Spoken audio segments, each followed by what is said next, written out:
Before we jump in, because everybody here knows that this is what I do, MG says we're going to go beyond the bio. So if you would, my dear, give those who are being presented to, you're being presented to for the first time, introduced to for others.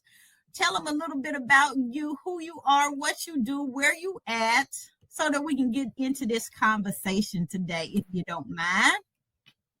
Yes, not at all. So my name is Coach Nakira Darden, and I am from the Philadelphia area. My office, which is called Lotus Experience, where I provide counseling to children, families, adults, individuals, couples. I provide counseling to families in the Philadelphia area, and been practicing counseling for about, I want to say about 12, 13 years. And I have been working with children and families in the community at different capacities, whether it be DHS, drug and alcohol, and holding facilities, juvenile facilities, adult facilities for the past about, I would say like 27, 28 years. So I've been in the field for a long, long, long time in the trenches. I love what I do, and I'm excited to be here to share just some more about myself and what I do.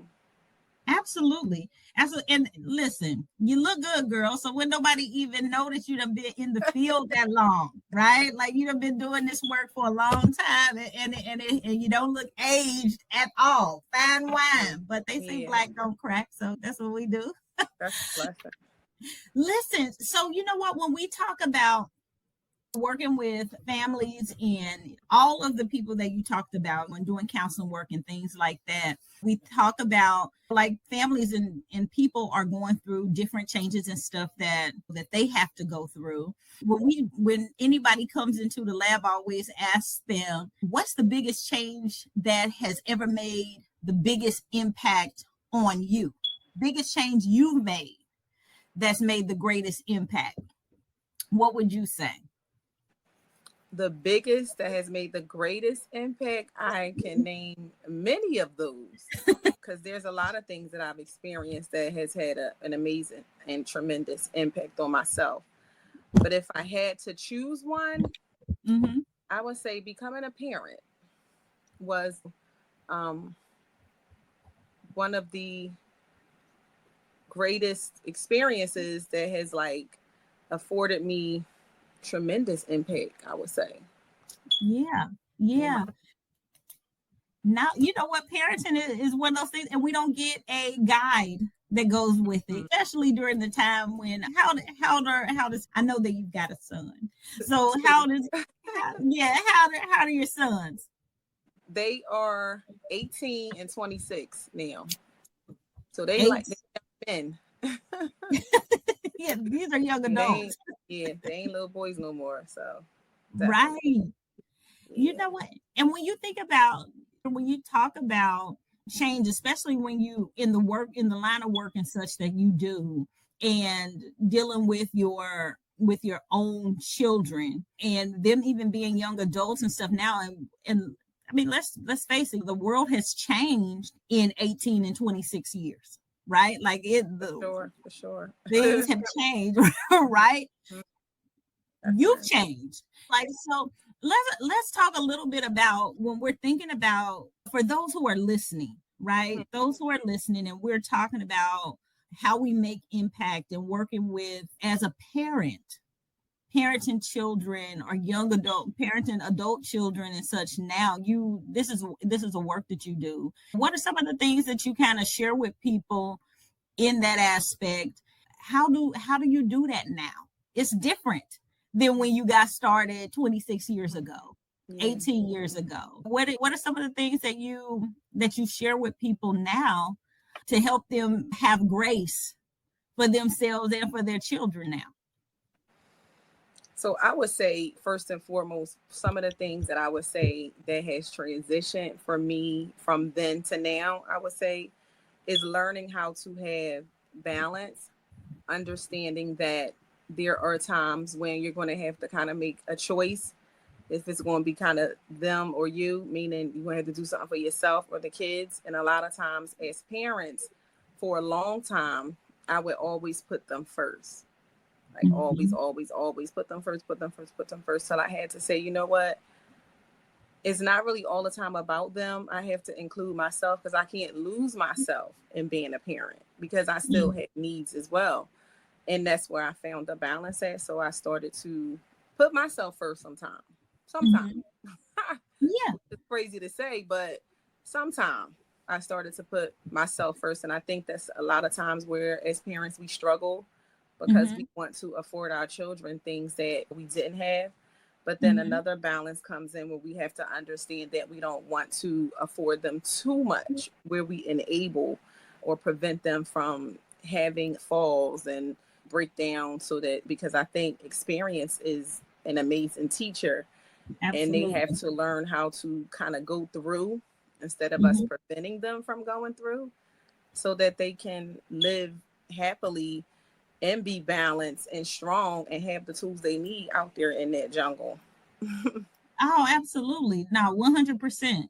You know what? I think that is a great call out because a lot of times we do. There's talk about that helicopter parenting, right? Like we're watching, we're hovering, we're kind of making sure that all the needs are met, all the things are taken care of. They don't have to have experience any crises. They don't have to experience any hardship. Everybody on the team gets a trophy, whether they were able to, whether they whether they earned Yes. one or not, participation, right? But we know that you said it right. Experience is the best teacher, and sometimes they have to experience hurt. They have to experience failure. They have to Yes. experience getting some skin knees and being able to deal with that hard thing. Because if they don't gain any of that grit, how will they experience it when they are outside of our homes? When they Yeah. are in situations when we're not going to be able to shoulder it for them or to Mm-hmm. protect them from it. They've got to be able to build that resilience to be able to handle it for themselves. Now, Mm-hmm. girl, listen, it, they say we always you hear that analogy of you've got to put the mask on yourself first. They give the instruction on the airplane, right? Exactly. Exactly. Yeah, for Yeah. sure. Sure. Now that's a big thing. So how do parents respond when you share that type of advice? Because I know that's like it's almost like it's counterintuitive. It's like, wait a minute, Mm-hmm. Mm-hmm. that does not Mm-hmm. compute. That's hard. Hard, difficult, when, how, what, and understanding their lifestyle and then the different things that they are trying to implement and teach to their children, as well as understanding them from their mindset and their core beliefs and, how they operate so that you kind of understand their Mhm. mission or their goals and what they're trying to accomplish or help their children accomplish. And that can be difficult because everybody, of course, don't come from the same place. Right? Everybody don't come from a silver spoon in their mouth. So a lot of people come from humble beginnings and Absolutely. still are in humble beginnings. So to really make the sacrifice to say, am I going to pay my bills or am I going to get my child as tutor? Or am I going to do this or expose my child to an opportunity to go run track? So Right. making those necessary decisions to expose, to introduce their children to something better or different is a lot of the hardship or difficulties that I hear. Like, okay, I don't have it, but I don't know if you remember my saying, but God got me like, Yes, I do. you just got to trust and believe and also make the necessary compromises and organization with the finances so that you can make sure you have the things that you desire for your children so that they have what they need. Because all the time a Absolutely. need is not a $200 pair of sneakers. They might need some Right. sneakers, but it don't have to be a $200 pair of sneakers. Where so Right. the 200s, you can get a $50 pair of sneakers, you can send them to track, and you can do some other stuff. Maybe get them a pair of track tights or something. Like you can stretch that. Yeah. So it's like trying to. This will be a whole nother conversation for another day, but trying to appease and please and set certain looks for the people, Mhm. Yeah. opposed to doing what you got to do for your situation.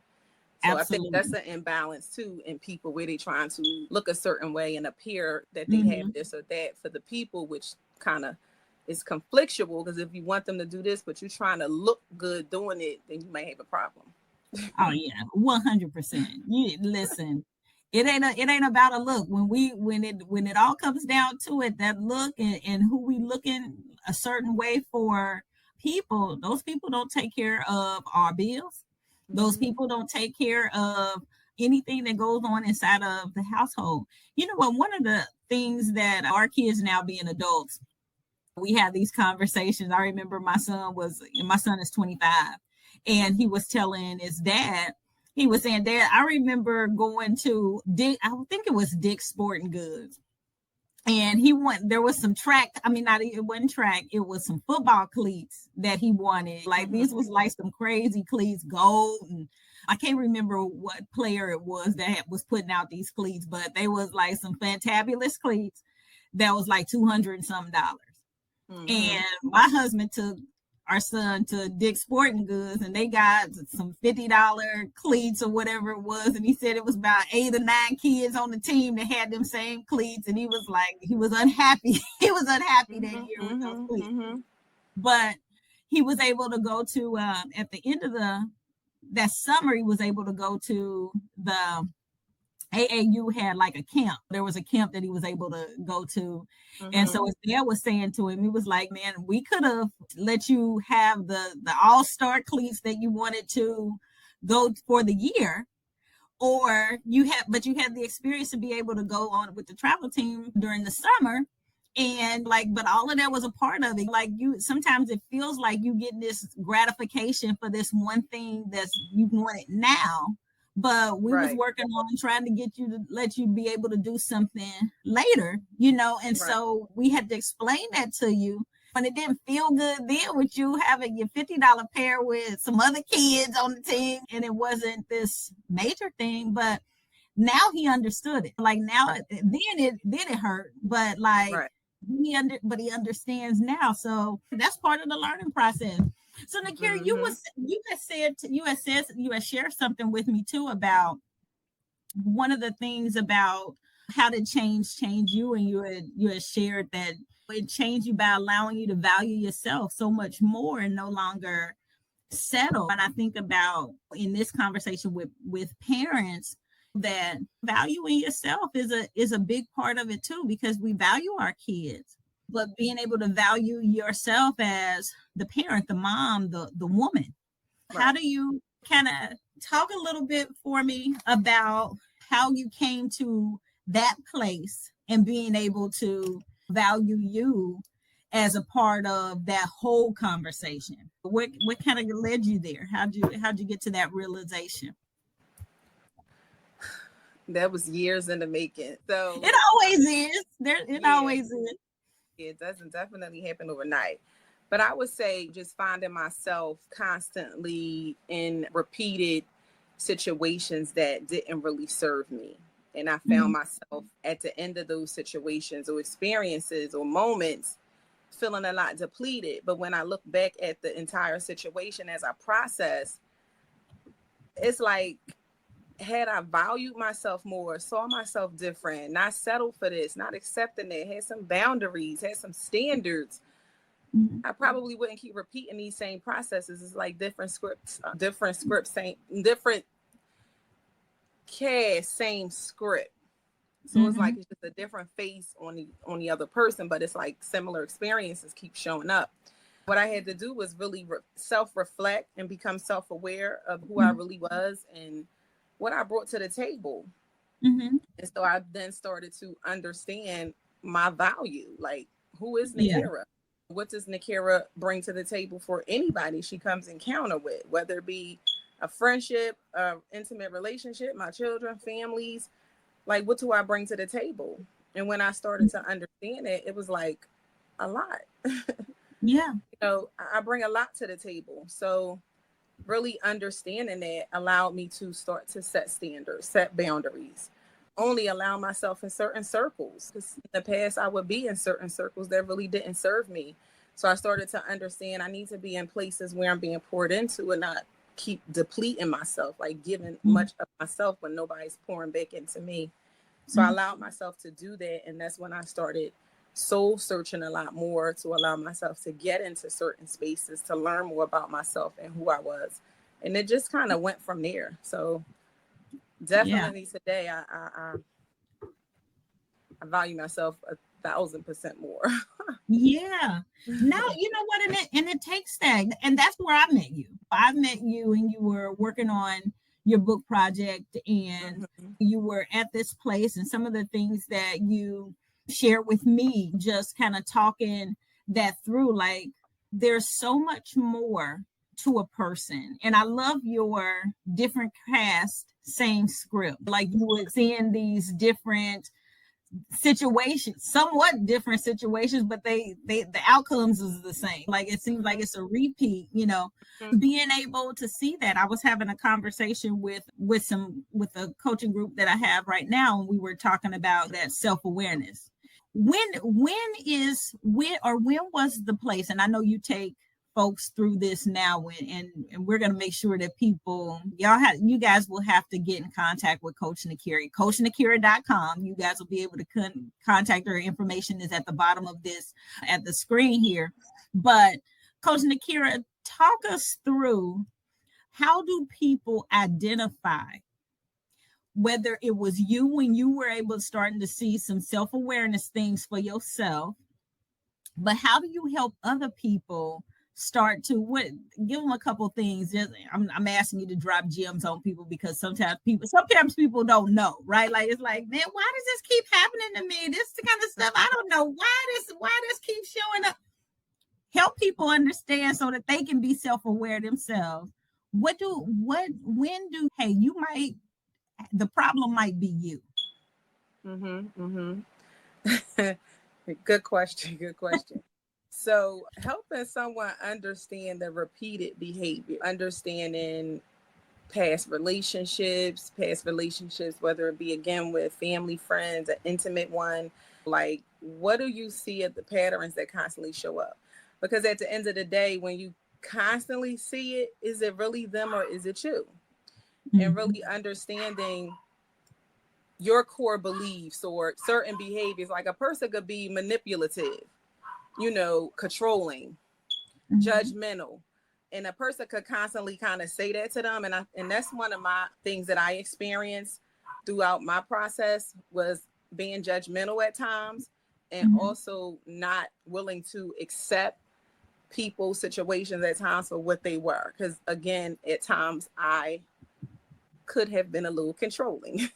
Because I was going to control the narrative, or the outcome, or what shows up, instead of trusting. So I would say supporting them and understanding who they are, who they are. What do you feel like you are constantly doing in every setting, with your children, with your maid, with your mom, with your siblings, with your friends? Like, what constantly shows up, and what does people always say? Is that true? Do you see? Because once you become aware or acknowledge your truth, you can move through it, you can overcome it, you can grow through it. But if you keep being in denial about it, it's just going to keep showing up. It'll keep showing up. So helping them understand there is a problem, or there is a concern, and you have to face it. So it's like facing it like head on, to understand, yes, that's me. Okay, what can we do? We can set some boundaries. We can set ways to approach it different, ways to effectively communicate, effectively listen, because that's another thing. Sometimes people don't listen. Also, meeting people where they are in certain processes or situation. Also, being able to avoid trying to control situations by being so independent, thinking nobody can do it as good as you do it. Being able to delegate, being able to take some stuff off your shoulders, not trying to be Superwoman all the time. So it's a lot of things I can help them see, mm-hmm. that is you, not them, or it's how you are showing up, how are you responding, how are you approaching different situations that can make somebody feel demeaned or low or beneath, or you inferior. You're superior, they're inferior. So it's like really helping them understand their different behaviors, a core belief. You can also go into like the traumatic experiences as a child. Like, are you trying to overcome or trying to compensate certain experiences you had, or maybe trying to continue to protect yourself, defense, constantly trying to defend? So the list can kind of go on and on and on, but just helping one understand, again, the truth of who they are, whereas though they Yeah. could see themselves, understand themselves, and being able to be honest with themselves. Yeah. I know No, that was that's long. I could go on, but that's kind of the gist of it. no, that's a, you know what, I think that's super helpful. And for those who are listening in, I think you said so many things that I think are pivotal in being able to just questions to ask yourself. How Mm-hmm. am I showing up? What repeated patterns are showing up? How do Mm-hmm. I show up in different situations? What are people saying? Are there some things that people are saying that maybe I don't like? I hate to hear people saying, I ain't like that. No, maybe I am like that. Mm-hmm. You know, and I think sometimes that is hard for us, but we're kind of living in a day and a time now where I think we have to question ourselves and even the reason why we are the way that we are, Right. right? Like why am I this way? What is it that I need that to keep me in this place, or what is it that I need to get me from this place to the next place that I want to be? Yeah. How do So I maybe do that? unlearning things that was learned, Oh, growth girl, of yeah. being able to unlearn things that also too growing up in certain spaces, environments, places, and seeing certain things. I was just talking to a client like literally today, and the question he asked me was, why do people love to hear lies but hate to hear the truth? And I was like, interesting, but it's Mhm. so true. I Yeah, said, because the truth causes them to dig deep, see within, and see truth about who they are. yeah, Lies help them keep masking. yeah, And then also, too, I was telling him that how lies can keep a person stuck in a certain mindset, a certain hmm, space, certain time, whereas the truth is going to challenge them to like be better, yeah, hopefully. So yeah, you can look at it a lot of different ways, but I was like, that's interesting because when you're telling somebody literally the truth, they will argue you, they will become in defensive mode. yeah, And it's really absolutely. sad and unfortunate that people do like to hear lies and hate the truth. Yeah. Well, you know what, and I think that is still true that if you believe a lie long enough, it becomes your truth. Mm-hmm. So I think a lot of times until we really get to a place where we're open to just hearing and being open enough to hear about us or see ourselves different, that we can even get past, be willing to expose or not be in denial, you called it out, about things that we have accepted about ourselves or Mm-hmm. truths that we have allowed to be our truths that aren't necessarily that are lies. Mm-hmm. Mm-hmm. I'm not extremely meticulous. I'm controlling. Mm-hmm. You know what I'm saying? Like the truth is, it's not that I'm so want this to be perfect. I mean, I just want to be in control of it. Yeah, You know, calling it out. yeah. And so sometimes we've got to identify things about Mm-hmm. ourselves in the reality of what they are in order for us to be able to pivot and make change around it. So, girl, listen, Yeah. Nakira, you gonna help some people. You gonna help some people. You helping people. Yeah. You already Yeah. helping people. You already helping people. One of the things that I really liked about your book is, and let's talk about that a little bit because I think it's Can so I mention important. one thing really quick in Yes, regards yes. to a strategy that, one, if they really want to get honest with themselves, Uh-huh. is look themselves in the mirror, like stand in front of a mirror and look in the mirror and tell themselves what they see, like really what they see. Mm-hmm. I've done that with young people because I also have a nonprofit. It's called Evolving Mentoring, where I work with young girls. Mm-hmm. And you'd be surprised with being able to like really look at yourself. Mm-hmm. I've seen people break down because Yeah. they're ashamed of what they see sometimes. And shame is a biggie, you know. Yeah. That's a good way to start, is being That's able to like powerful. look themselves in the mirror and tell themselves what they see. So that's powerful. That is powerful. That's so so powerful. yes, once lost but found. My baby. Yes. My baby. Once lost but found. You know what made you decide to write the book? Going through my transition, the paradigm shifts, Yeah. and then who I am versus who I was or who I was trying to be, and wanting to share that process with others, because I feel like if I could do it, anybody can do it. It's just a matter of some sacrifices, some discipline, and the biggie is staying away from some people, places, and things. And you could be successful for sure. Absolutely, you can. You know what? One of the things that I thought was really interesting about your book, or a key part, a component of it, is kind of the workbook part style of it. Being Mm-hmm. able, hey, this is what you can do. Here's some action that you can take immediately. Mm-hmm. Mm-hmm. Immediately.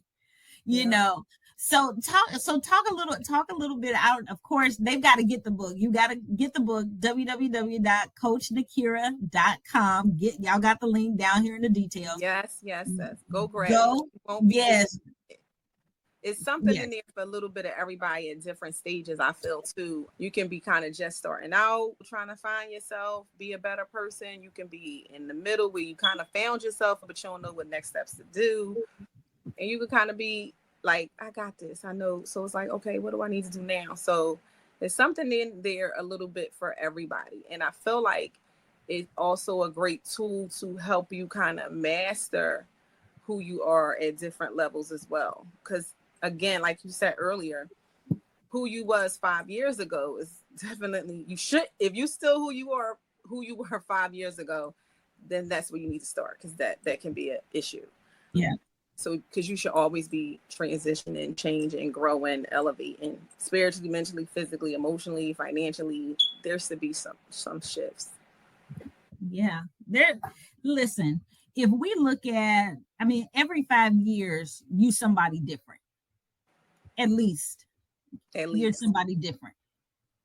And sometimes, as we are continuing to grow, sometimes we're trying to figure out, like, you know what, I want to be something different, and but I don't know how to do that. Mm-hmm. I don't know where to start that, because I think about people that I work with, like, okay, I'm retiring, or I just want to reinvent myself. I want to reimagine what life can look like. The folks that you're working with, hey, hey, something has happened to me, and I don't want this anymore. I want to do something else. This is not the space that I want to occupy Mm-hmm. any longer. Mm-hmm. Within myself, I don't want to occupy the way that I feel, the way that I'm Mm-hmm. thinking, the way that the relationships that I have. And like you said, it's spiritually, it's mentally, it's emotionally, it is physically, it's all those pieces. So, Nakira, when you were penning this and kind of putting it together, and you were walking through, first, when you were living this whole experience, right? And because you came back and you penned it, but as you were living this experience, what was like the most, gosh, and there was a lot of things, we talked about this a lot, like, what would just share one pivotal thing that, like, okay, I'm in the right place, I'm doing the right thing. There was tell them a time where there was something where you were like, you know what, I'm gaining momentum, this is working, I'm seeing myself change. I would say when, so a lot of my pivotal moments came from self-love, right? Me Mm-hmm. loving me more. And I think a lot of people don't understand that, because everybody has a different perspective or understanding, but loving myself more. And Mm-hmm. a huge, huge, huge moment for me was being able to love myself enough to know that I did not need certain people in my life anymore that I thought I needed. And I was able to build up enough strength and courage to walk away from a relationship that like depleted me Mm-hmm. like frustrated me, annoyed me. It was very dysfunctional. It was very unhealthy, to love me enough to say, I'll be okay without that. I'll be okay without that. And I could do better without that. And because I did that, again, a conversation for another day, but if I could just tell you how I excelled and grew and grew and grew and became better and better, is just like, I should have left 10 years ago. Ain't that always the case? It's like, why didn't I do this a lot? Why didn't I do this? Oh my gosh, yes. And again, that's a topic for another day to get into the whys. But I'm so grateful that God gave me the courage and the strength to go and not look back. Yeah. That's a big piece. Yeah. Because God, my man now. That's my man. My dad, my man, my everything. Hey, he's a difference maker. He is a difference maker for sure, and no doubt.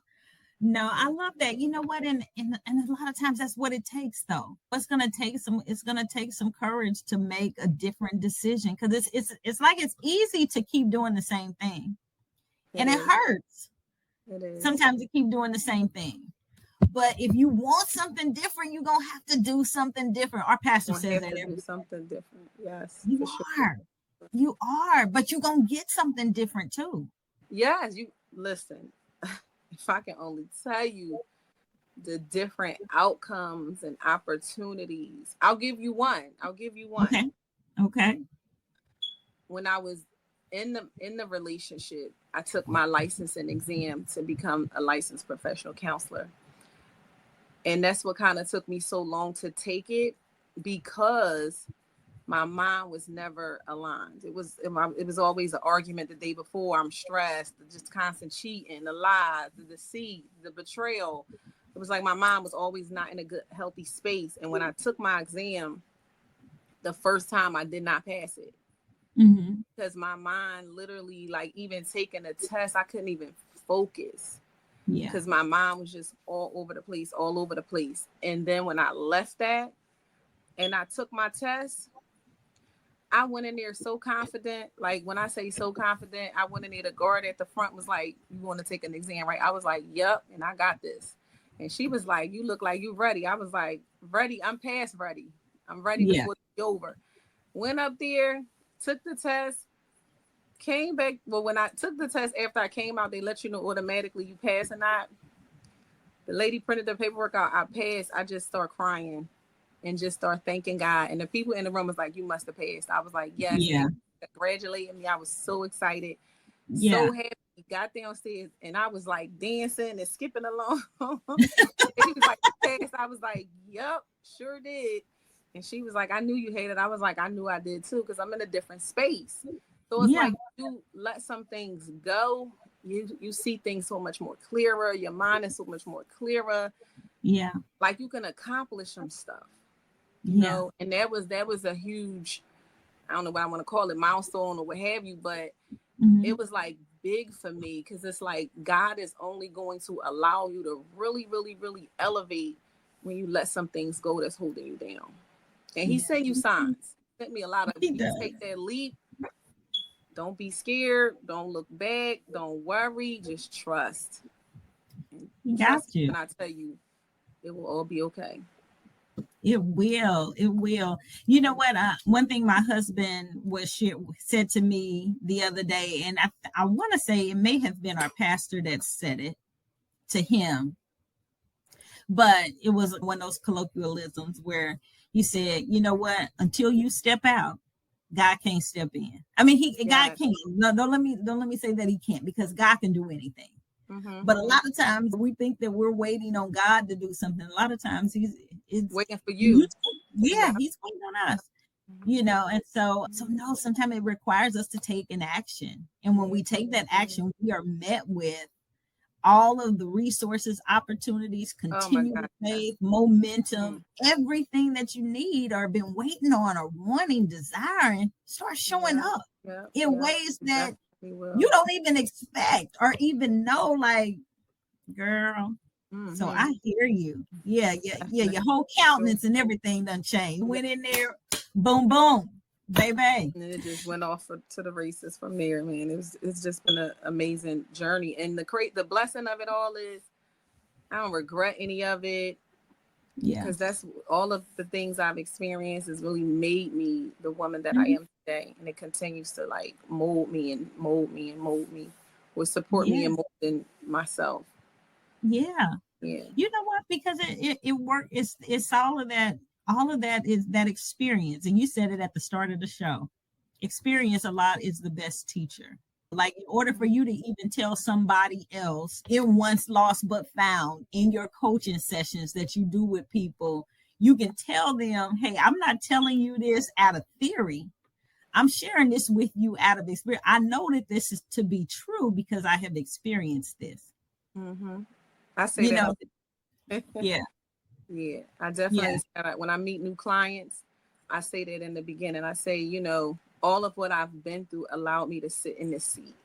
And if it's a seat that you are desiring to sit in, do your work. That's You'll it. be sitting in that seat too. And you'll look back like, I made it. Sometimes I tell people too, like 10 years ago for you, like yourself, 10 years ago, it's probably things you're doing now that you prayed for, right?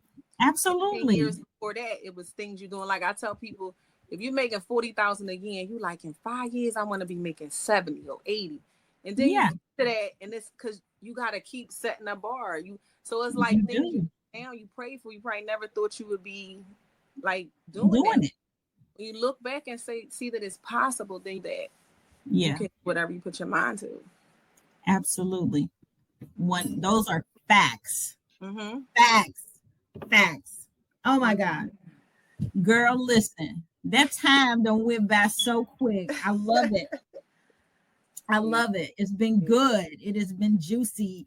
Before we close out this show, though, because I always ask every guest before they leave the lab, tell us what would be your biggest piece of advice that you would give anybody making a change, parent or not parent, just wanting to experience that next. What would be your biggest piece of advice before you leave? I would say one of the things I have in my book is encouraging women to become a real woman. And what that real woman is a woman who is resilient, empowered, abundant, and loving. Yeah. And I just recommend that you go out there and be your best self and be that real woman, because it's possible. It is possible. Coach Nakira, it has been great having you on in the lab today. Thank you. Appreciate it. Absolutely. Well, friends, it has been, I told you, whenever you come in here, there's always going to be somebody that is going to be sharing nuggets. And Coach Nakira out of Philadelphia has been with us today.